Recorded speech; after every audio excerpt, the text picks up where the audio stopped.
Welcome to Live Daf, your online Daf Yomi shir. Shalom Aleichem, welcome back to today's Daf Yomi, which is Eruvin Daf Yud Ches. We're on Amud Aleph, right after the Mishnah, which is 7 lines from the top. Says the Gemara, Leima Masnisin like a Chananya. Apparently, our Mishnah does not fit the sheet of Chananya. We learned in our Mishnah, Oisin Pasan Leberois. One can erect these pasan, these posts, around the be'eros, these wells, which were used to feed the livestock, which the Eile Regalim, the people that came to Yerushalayim for the Yom Tov, they brought along with them. They need to feed their animals. Now, one has difficulty drawing water from the be'er to feed his animal because it's an Rishus Harabim. And this pit has a din of Rishus HaYachid. So what would they do? Chacham provided a special allowance. Go ahead and erect these arba diyumdin, these twin posts. So these four corners, these L-shaped posts, which are heading in both directions. So you have these double corners on all four sides, which creates an enclosure. It's considered to be a Rishus HaYachid, and this allows drawing water from the be'er, from this well, to within the confines of these mechitzas, of these posts, which is also Rishus HaYachid. Now, generally speaking, we don't allow carrying within such partial mechitzas. The area is mostly exposed. Such impartial mechitzas are never used. But since Minat Torah, it's considered Rishus HaYachid, as Tosfos explained, because we have Shem Arba mechitzas. It appears like a full enclosure. It appears somewhat like 4 mechitzas because we have these posts all along the corners. So although Midrabban, we don't rely on this generally, but since Minat Torah is considered Shayachid, the Chachamim provided an allowance to apply this type of mechitza in the case of feeding the animals on account of the need of the people that were Eile Regel. So this Mishnah tells us that one can apply pasan to birois appears to be inconsistent with Chananya, Leima Masnisin like a Chananya, who appears not to hold of this type of mechitza. The Sani, as we learned in the Brayso, Oisin pasan lebar. One can go ahead and set up these pasan around a bur. So a bur is a pit for water storage, a cistern.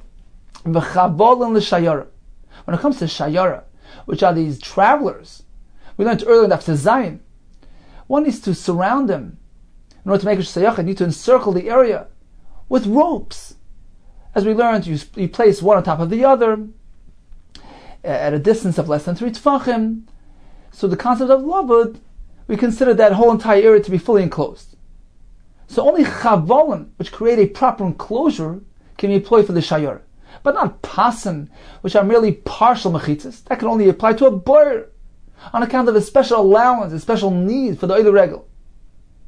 So pasan are okay for bur, and chavalim are required for shayar. So this is a sheet of Tanakama. Chananya Omer, he disagrees. Chavalim lebur, even when it comes to a bur, you can't apply pasan, these partial mechitzas. You must make proper mechitzas. String some ropes around the bur, properly enclose it to allow drawing water out of the bur. Chavalim lebar v'lei pasan. So apparently, it's inconsistent with our Mishnah that allows pasan. Says the Gemara. Let's pay close attention to the wording here. What is Hanani speaking about? A bur. A bur is not a natural body of water. It's not a natural spring water, which is a source of water. It's a bur, it's a cistern, it's a storage area. Says the Gemara, there's a difference between a bur and the discussion in our Mishnah, which is speaking about birois with an aleph, which is a be'er, which is a body of natural water. It's a source of water. Afilu te'me Chananya. Even if you say our Mishnah does follow Chananya, there's no kasha. Bur l'chud, be'er l'chud. Bur has its own category, because a bur is not a natural body of water. And Rashi will explain that there's a concern that perhaps the supply of water will be depleted, in which case the whole entire heter becomes nullified. The whole entire concept of pasan is in order to draw water. That's only in the presence of water. But a bur which can lose its water, the supply can get used up. There's a concern that perhaps they'll continue carrying in this enclosure even when there's no water there.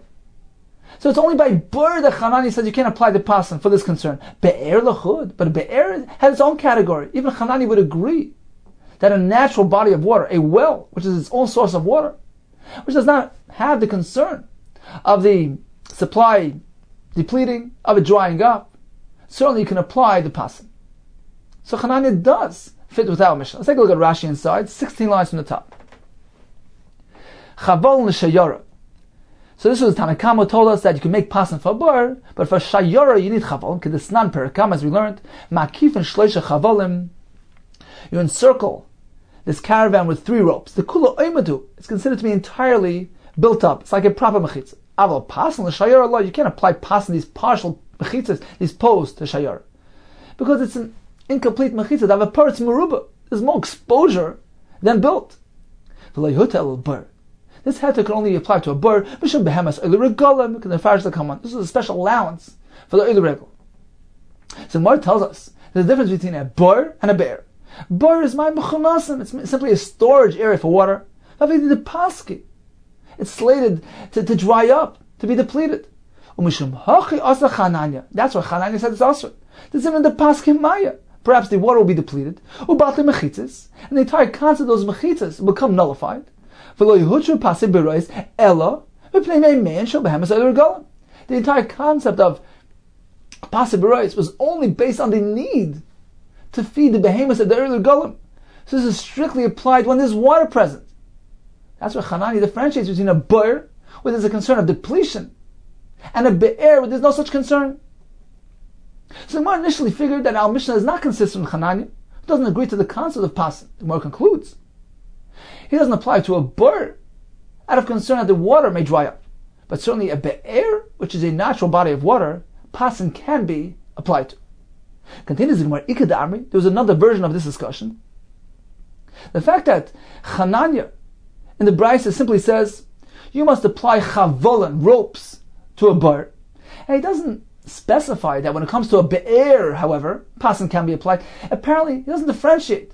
He holds that whether it's bur or be'er, you cannot apply the heter of pasan. Indeed, this seems to be inconsistent with our Mishnah. Says more, there's another version of this discussion. The fact that Chananya is not quoted in the Brisa as saying oisen chavolim lebe'er, that when it comes to a bar you need to make chavolim because it might dry up. Upasan lebe'er. However, be'er, which is a naturally flowing body of water, you can apply the pasan. In fact, it doesn't say that. Michlal, apparently the Chananya loishna bar, loishna be'er.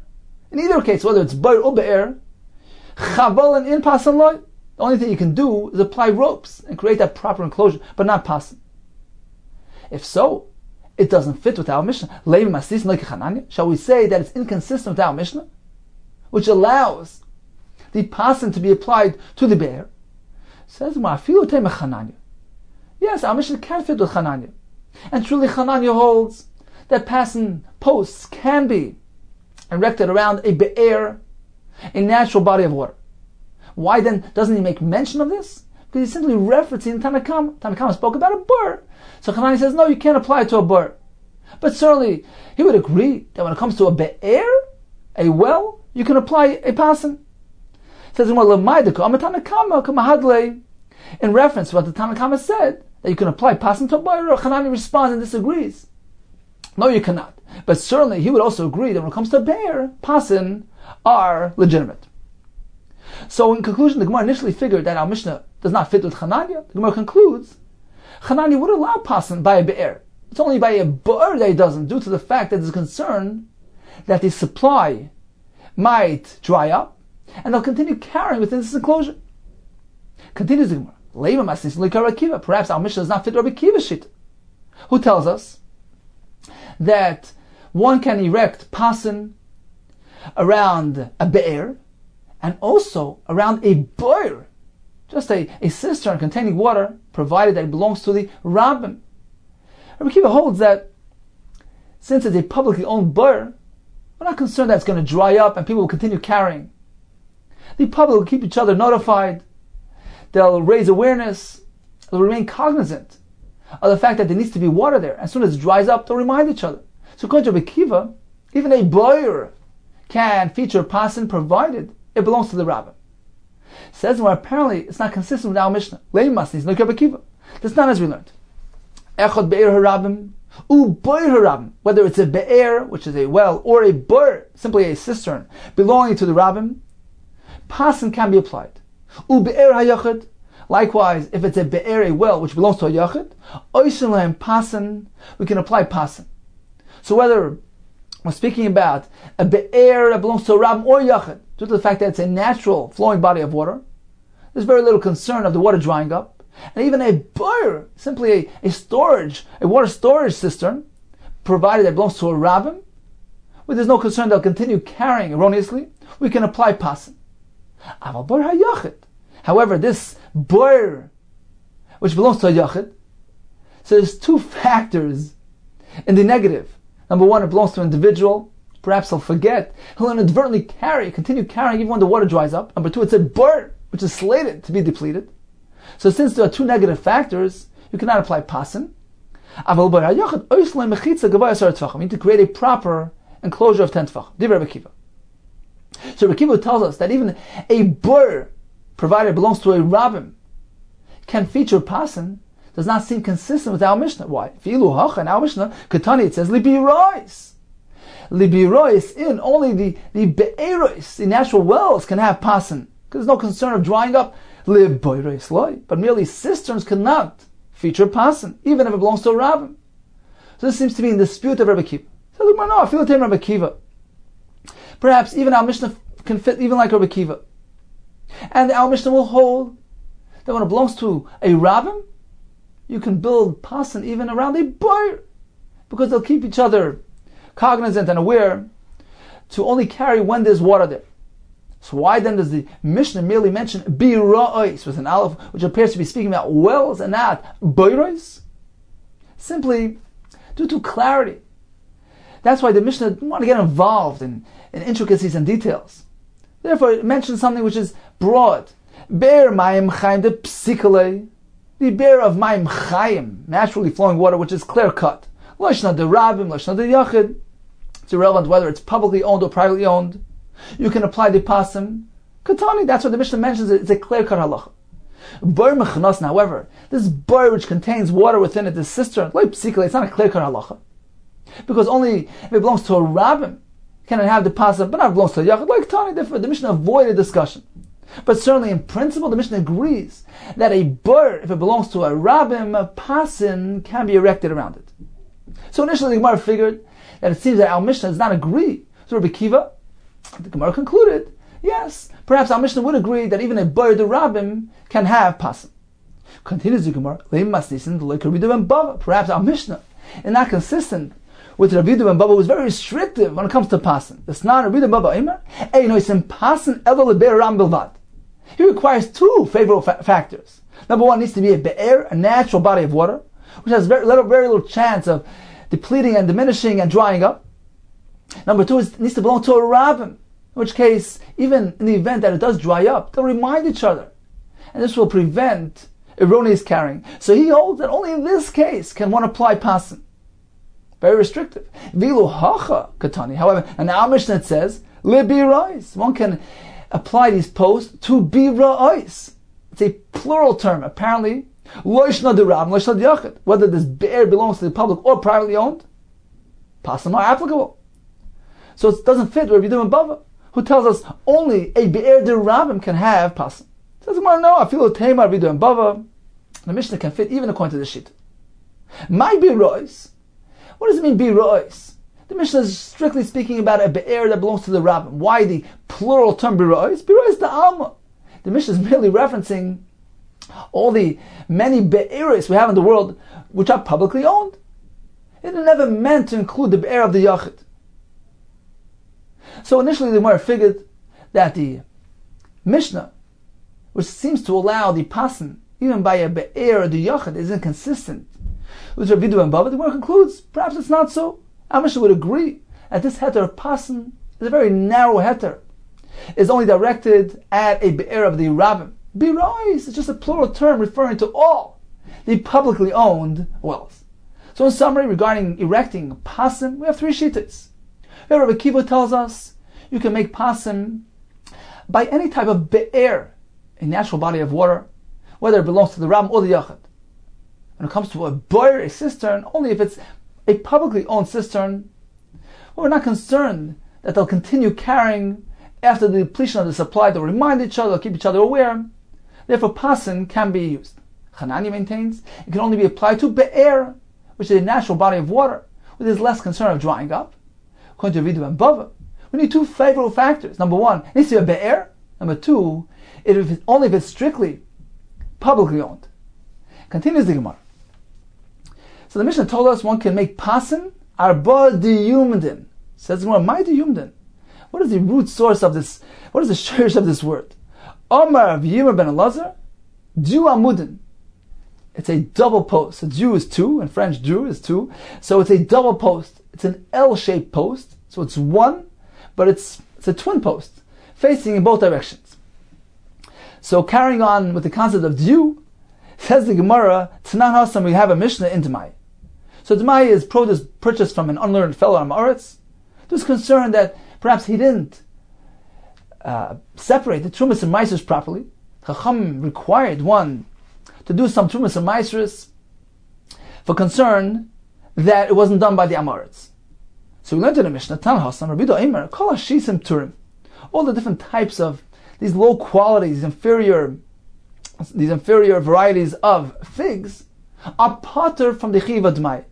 Why? Rashi explains we assume that the Amoritz didn't neglect to separate Trumas and Maisers due to its low quality and low value. So no need for the purchaser to do an additional Trumas and Maisers.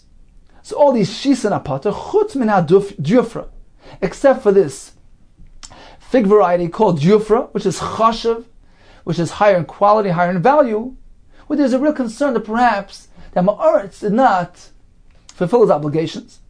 What exactly is Jufra? My Jufra? Ama'ula ilana oisa Ju peres b'shana.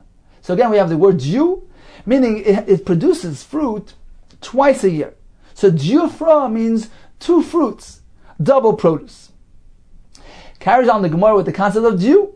Omar Rabbi Yom ben Elazar, du partzef, a double figure, du partzef panim, hoylel Adam Rishon. Adam Rishon was created with a double face, a double figure. On one side was Adam, on the other side Chav. Shenemar achar v'kedem tzartani. This is Adam Rishon speaking in Tilim Per Kuf Lametes.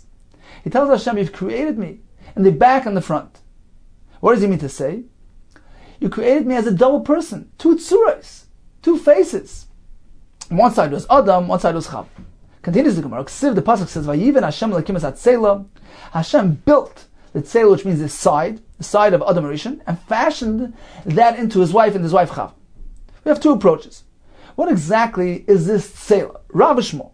There's a machlokes Chad Omar Partzuf. One says that tzela means this form. So he took off half of Adam Rishon.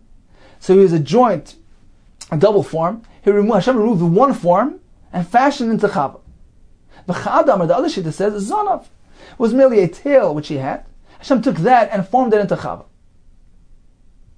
So this shita holds that Adam Rishon was not created initially as a double form person. It says, it's all well according to the shita. It says that Adam Rishon was a double form. That's the pshat in that pasuk. Created me as a double person.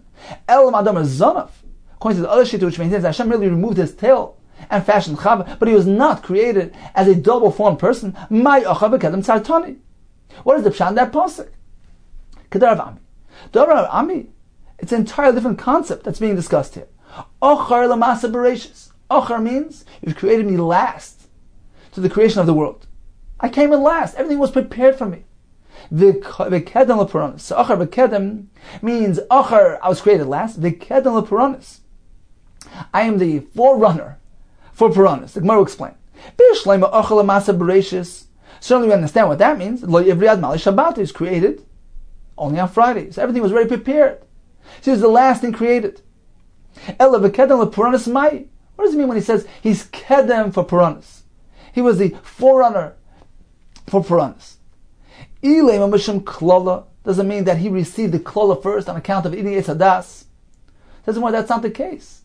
So Adam and Chava and the Nachash received the curse from Hashem, and the sequence was actually different. Initially, the Nachash received the klala, only afterwards Chava. Third and last wasn't a Skal Adam. So you can't say that he was the first to receive the Klal. Elul Mabul. Apparently this is applied to the Mabul, where he suffered first. Hashem erased the entire civilization from the face of the earth. So the klala, the Puranas, retribution began from Adam and then carried over to everything else. Explains Moshe Feinstein, what is the significance in Achal Amasa Bereshis and Kedem the Puranas? Says Rav Moshe, the message here is how special a person is. A person is created as the Bechir HaYetzirah. He's the objective of the entire creation. He's the goal. He's meant to elevate the whole entire Bria with him when he does proper deeds. So the point of Achal Masa Bereshis is Hashem created everything in preparation for Adam Arishan's arrival, because everything is meant to serve the Adam. Conversely, when he does something wrong, when he does Averis, not only didn't he elevate the world, he actually destroys the world. He brings destruction upon the world. And that's the point of the Kedem L'Puranas. When it came to the Mabul, the Klala was channeled through Adam, because he was the one that did Averis. He was the one that brought the world, descended the world into its chaos and destruction. So he was the catalyst to the Einish, which was applied to the rest of the world. So it began from him, and then spread to the rest of the world. Continues the Gemara. So we had this machlekes. How was Adam Rishon formed? As a double figure? Or simply that he had a zonav? So we understand, according to the sheet that he said he was a double figure. That's the pshat. The pasuk Vayitzer says Vayitzer Hashem Elokim, so Adam offer min Adam. Train Yudin. The word Vayitzer has a double Yud. Seems out of place. Apparently, the double Yud here is implying that there was a double Bria. He was a doubly formed person. As the Mashal points out, Yud is number 10. A person in his nefesh is comprised of 10 parts. And this indicates that there were two individuals who joined together. Elul Amar Zonav, but according to the other Shita, that he wasn't a doubly formed person. My Vayitzer. What is the Pshat Vayitzer? A double form, a double creation? So the Gemara Shimon Pazi. The Amar Shimon Pazi, Oili mi Yitzri, Oili mi Yitzri. The point of a Yitzer is an expression that a person says, woe from the desires of my Yitzhahara, woe from my Creator, from Hashem, if I don't follow His word. Let's take a look at Rashi here, 10 lines from the bottom. The Masham based suras. Vayitzer here is implying that there were two forms. The other shita says Vayitzer is referring to the Yetzer, a person's inclination. Oile mi Yitzri. He distresses me. He makes life difficult for me. He doesn't allow me to do what's right. He pulls me in all directions. Oile mi Yitzri. Woe from my Creator, from Hashem. How am I going to come back and report to Him? If I follow the will of my Yitzhahara. So a person is pulled in all directions. Oily from the Yitzhahara, oily from Hashem.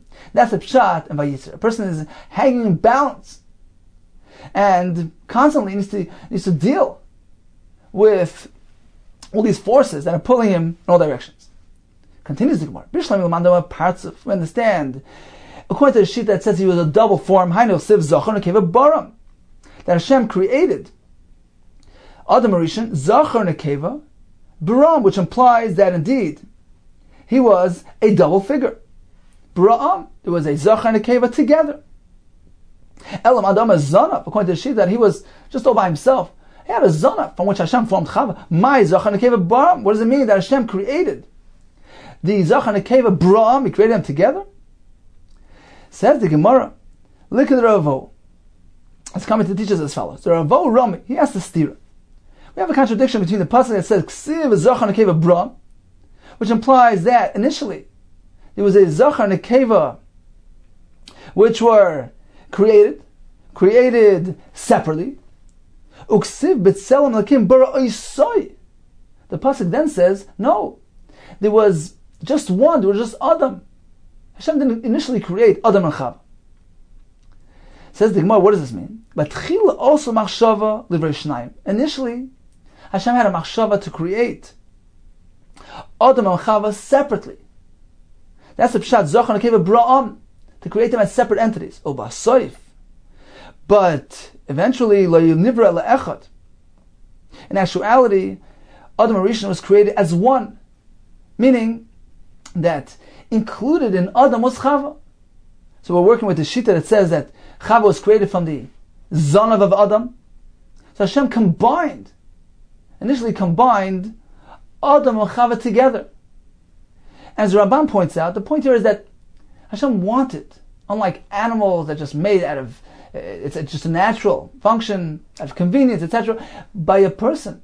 The Ish and the Isha, the husband and wife, are meant to bond together as one. A person is meant to feel that his spouse is part of him, to relate to him or her like part of their guf. That's why Hashem created them together, echad. So that even eventually when Hashem formed the Zanav into a separate entity called Chava, he's meant to relate to her like part of his guf. That's the point of echad. It says, it's understood according to that shita. Hashem needed to make up for lost basar. So he took the double form of Adam Rishon, and he had to fill the gap with basar. However, according to the other shita, there was merely a tail which was taken off. What was the point of filling it with the basar? There was nothing missing. Let the cut just heal on its own. Apparently we're speaking about the actual hole there, which Hashem wanted to heal properly without leaving any scar. And therefore he added some flesh to close it up properly as before. Now, the Ben Yayad explains what is the depth behind this point of closing it up properly. He says that Hashem didn't want Adam Rishon to feel like he was missing anything, like something was taken away from him. So he closed them up properly, it should look natural. And the lesson here is that when a person provides for his wife, a person never should look at it like he's giving, like he's sacrificing. When a person is giving to his wife, he's giving to himself. He's extending himself. He's actually growing, becoming larger than life, greater than before. That's the point. That Adam Rishon should never feel like he sacrificed something. Says we understand according to Shita that says that it was merely a zonav, which was removed and formed into Chava. That's a pshat. In Vayiven, Hashem had to design and build it into Chava. According to Shita, Hashem merely removed the second form. My Vayiven. Why did he need to form to create it into Chava? He simply removed it, and there Chava was. Look at Rav Shimon ben Manasseh. The Darish of Shimon ben Manasseh explained as follows: Vayiven Hashem Elokim es Atzela. Melamed, this teaches us Shekila Kadosh Baruch Hu Chava. Hashem braided Chavas here, ve'viel Adam Rishon, and presented her in this manner, in this pleasant manner to Adam Rishon. Shekein Bekar Chayam, because by the cities by the sea, Keren lekal Yasa, Ban Yasa. One who braids here is called a Ban Yasa. So Vayiven means Hashem braided her here. Davar Ach, another pshat. Vayiven Hashem Lakim Amar Chizdav Amilot Masnis Satana. Some say it was in a brayso we learned. Melamed Shebona Kadosh Baruch Hu L'Chava Kebinyan Oitzer. This teaches Hashem designed Chava's structure like the design of a storage house, a storeroom that contains grains or produce. Ma Oitzer Zeh Rachav L'Lamata V'Katzim L'Lamala. Just as this storeroom is configured in a manner where it's wide on bottom and narrow on top. Why? Because the kabbalas appears to sustain the weight of the produce. Afa Isha, likewise, the woman was formed in a manner where she's wide on bottom in the womb area, and narrows as it goes up the kabbalas to sustain the child. Continues the Gemara. Hashem presented Chava to Adam Rishon. Melamed, this teaches us She'asa Kadosh Baruch Hu Sheshvinus l'Adam Rishon. Shvinus is this fellow that comes to help out. He's a friend of the chassan, and it helps assist in the wedding arrangements. So Hashem likewise conducted himself like a shushvin. He did sheshvinus, arrangements for Adam Rishon's wedding. Mikan, this teaches us legodel, a person who's great and distinguished. Sheyasa sheshvinus lekotan. He should go ahead and invest effort in arrangements for the kotan's wedding, even though a person is less great than him. You shouldn't find it difficult and distressing. If Hashem did it for Adam, certainly you can do it for your friend. Getting back to the discussion that Adam Rishon was a double form, according to that view, which one walked first? So was it Adam who walked ahead and behind was Chava, or the reverse?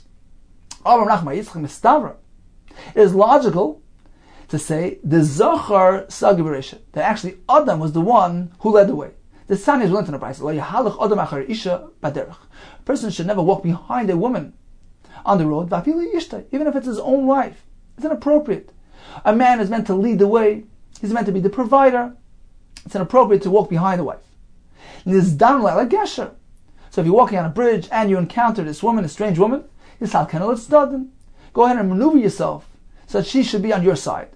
One who is accustomed to walking behind a woman through the nar, through the water, where she lifts her clothing, this can lead to Avera. This can lead him to do Avera and lose his portion to Ilhamba.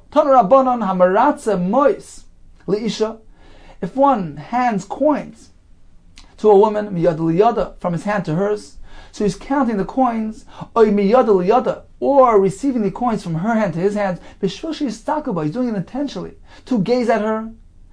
Even if he's so great, he's compared to Moshe Rabbeinu, Shekibut Torah Sinai. He will not be spared for the consequence of Gehenna. On him the pasuk says, Yad liyad lo yenake. Lo yenake ra. So Yad liyad means a person who is handing these coins or receiving the coins from the woman. Rashi says it's also referring to Moshe Rabbeinu, just like Moshe Rabbeinu, who was makabel the Torah in his hand from the hand of Hakadosh Baruch Hu. Even if it's so great, like Daima to Moshe, lo yenake ra, he will not be spared from ra, which is Gehenna. Lo yenake medina shel Gehenna. Amar Nachman, Manoach, who was the father of Shimshon, apparently he was an unlearned fellow and unaware of that price that we mentioned earlier, that one is not meant to walk behind a woman. How do we know that? Shenamar, he went behind his wife. So he asked the kasha, if achri means literally behind, if so, Gabi Elkanah, who is a great man, he walked behind his wife. Hachinami, are you also going to say that he was an Amars? Certainly that can't be so. Elisha, likewise by Elisha, who was a Navi, so he walked behind the woman. Hachinami, there too, are you going to say he's an Amars? Certainly not. Ella, when it says Achri, it doesn't mean literally behind her. Achri, the Re'avat Sasa, it means that he followed her words and advice. Hachinami, likewise by Manoach, doesn't mean literally he walked behind his wife. Achri, the Re'avat Sasa, he followed her good words and advice. Amar Avashi. According to the initial approach of Rav Nachman, that Manoach was an Am Haaretz because he walked behind his wife, and he wasn't aware of that brisa, that one is meant to avoid such a situation.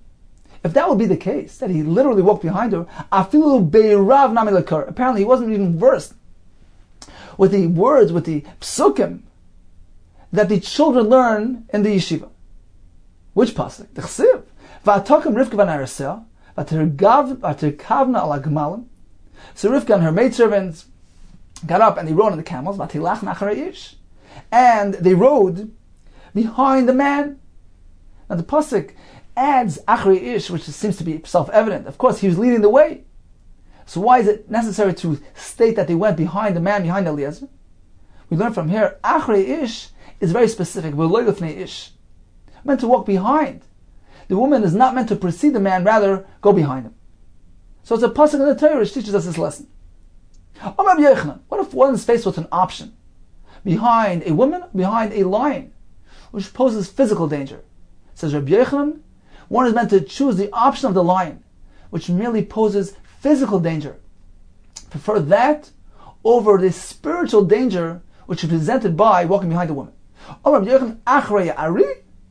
Better that than walking behind a woman. What about a choice between Achrei Isha and behind Avodas Kechav? Achrei Isha, Achrei Avodas Kechav. Prefer walking behind an Isha, despite its spiritual hazard, rather than behind Avodah Zarah, which seems to be a more dangerous, severe hazard. It's a more intellectual pitfall. Avodah Zarah is an intellectual affair. So apparently it's more hazardous and dangerous, and therefore prefer the Isha than Avodah Zarah. What if we have a choice of Avodah Zarah or walking behind a shul when they're davening? Achori Avodas Kechavim. Prefer that than walking behind the shul. Because when you walk behind the shul and you don't enter, it appears like you're negating the tefillah. So that's a negation. It's a negative act. So prefer walking behind the Zara, which is not actually an actual act of negation to something good. There's a concern that a person might be drawn to it, but it's not an actual act, as opposed to walking behind the shoulder and actively ignoring what they're doing. Now, the Gemara Brachas actually tells us that this won't always apply. For instance, if it's not obvious that he's negating the davening, for instance, there's another shul in the area, or he's wearing his tefillin. The Gemara brings various situations where this concern will not apply. Continues the Gemara. V'amar Rav Yomi ben Elazar, Kol oisan hashanim, shehaya adam rishon benida. So after the eating of the Eitz Hadas, Hashem scolded him, gave him a klala, and Adam Rishon was benida. He was in a state of excommunication. So all those years, which was a total of 130 years, Hoylid Ruchim v'Sheidim v'Lilim. So Adam Rishon bore all these evil spirits, these demons. Shenemar v'Yichi Adam Shloishim As Shana. So he was 130 years old, and then it says v'Yoyled b'Dvusei b'Tzalma. He gave birth to an offspring which resembled him in form, meaning it was a human being, his son. Mechlal Dad Hashta. Apparently, up until now, he bore offspring, but it wasn't in his formation. It didn't resemble him. It wasn't a person. Up until now, Lav Ketzalmi Ovid. He bore, but it wasn't Ketzalmi. Rather, it was these Ruchen, etc. Meisvei says, well, we have a kasha. Adam Rishon Chassid Gadol. He was a very pious man. Once he saw that death descended on mankind due to his Avera, he realized the seriousness of what he did, how grave Avera was. Look at the consequences. Yoshev b'tanis me'er shleishim shana. So he sat and fasted for 130 years. Upirish min isha, he separated from his wife. Me'er shleishim shana. Vehela zar ziteinim al psari. And he wore these belts of the fig tree. Me'er shleishim shana. So apparently he separated from his wife. So how can you say he had offspring during those years? Says the Gemara, you're right. He separated from the Isha. Kikam Rinan. When we said that he bore these Shed and Ruchen, Zera the Chazla Oinse. That was a result of the Zera which he emitted inadvertently. So Rabbi Yomi ben Elazar tells us the following thing: Mitzvah Shvacha Shel Adam Oimrim Befanav, V'Kula Shlei Befanav. When a person wants to offer praise of a person, so although when it's Shaloi Befanav, not in his presence, he may go ahead and be very effusive in his praise, articulate all the person's praises. Kula Shaloi Befanav. But Befanav, in his presence, one is meant to minimize things. Mitzvah Shvacha Shel Adam Oimrim Befanav. In his presence, one is meant to minimize and only offer partial praise. V'Kula Shaloi Befanav. Not in his presence, one can elaborate further. Rashi explains, in his presence, it could be viewed as though he's flattering him. Therefore, one is meant to minimize. Where do we find this? Mitzvah Shvacha Befanav. What do we find that in front of the person one is meant to minimize? The Chsiv, as the pasuk says, Hashem is speaking to Noach. Ki oischor isit tzaddik. I saw that you're a tzaddik lefana b'dor hazeh. So he merely referred to him as tzaddik. However, when it wasn't in his presence, he was more effusive. Kulei shalei b'fanav. Not in his presence, he elaborated further. Chsiv Noach ish tzaddik tamim hoyev deroisa. So we see that he added the word tamim because of shalei b'fanav. Va'amar Rabbi Yomi ben Elazar. My dechsiv, what is the pshat in the pasuk? This was the bird that Noach sent out of the teva, and she came back with a leaf in her mouth. The pasuk says, "V'hinei ali zayis tarvafir." Explains the Gemara, "Amr yoynel fekadosh baruch hu." This is hinting to the expression of the yoynel before Hashem. Rebbeinu shel olam,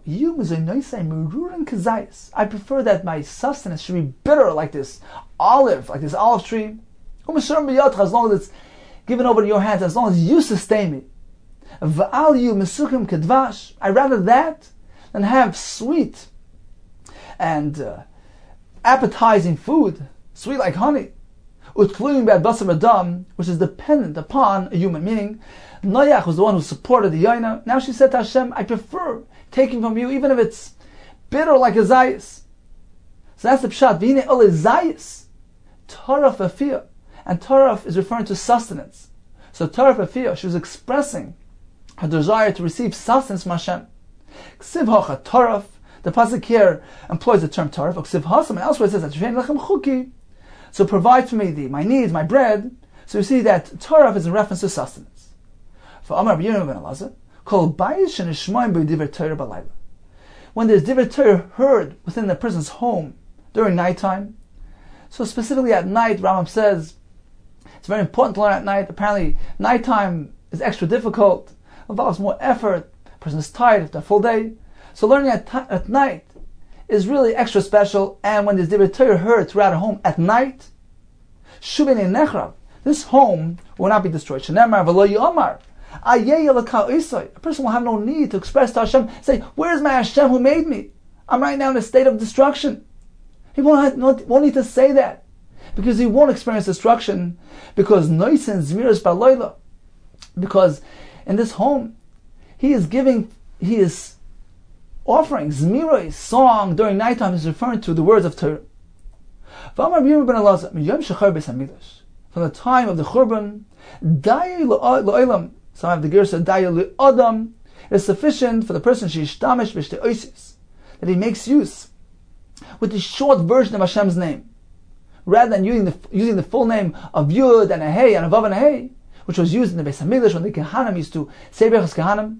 See, after the Churban, when Hashem's kingdom was concealed from the world, doesn't have that Gilui as during the time of Hamikdash. We're meant to minimize our reference to Hashem and use merely that short version of the name Hashem, the Yud Kei Shenema Kol Hashem Atalal Ka Hallelujah. So we're meant to use the Yud and the Kei rather than the full Shem Hashem. For Amar Yirmiyah ben Elazar, there's a big difference between the Klala, the Einish, which was applied by Hashem to Klal Yisrael when necessary, which is inherently an expression of love and goodwill. It's meant to turn us around. It's inherently a brach, as opposed to the klala applied to the goyim. Explains the Gemara, Niskala Bavel, when Bavel is cursed and experienced the klala, Niskala Shechena, not only Bavel itself experienced it, but it spread over to its neighbors. Niskala Shemron, in contrast to when Shemron and Eretz Yisrael received the klala, this Baruch Shechena, its neighbors actually benefited, had bracha from its klala. Explains the Gemara, Niskala Bavel, Niskala Shechena, when Bavel received the klala, not only itself suffered, but also its Shechenim, its neighbors.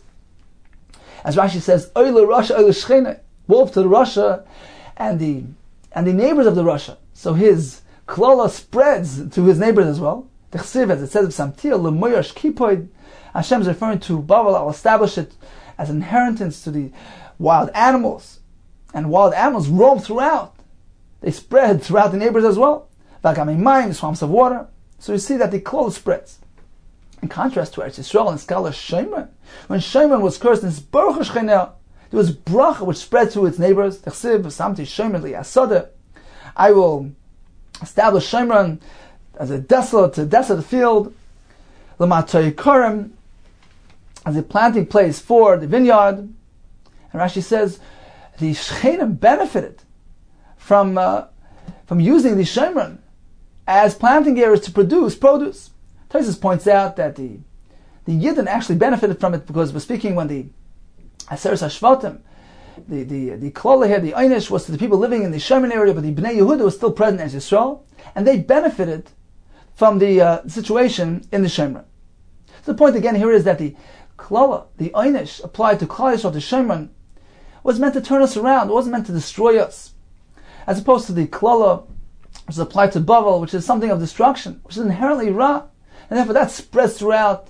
That's inherently something bad. As opposed to the Klala for Shemron, which is inherently a bracha. It contains within it bracha, and therefore, although for these people it was applied as an einish, but it was meant to turn them around, but it's inherently an expression of bracha, and indeed, other people benefited from this situation. So in summary, let's take a brief review of today's daf. We began with the concept of Oiser Pasnal Birois, erecting those double posts, the Yu Amudim, around the body of water to allow drawing the water for the behemoths of the Oiler Regalah. We have three shittas.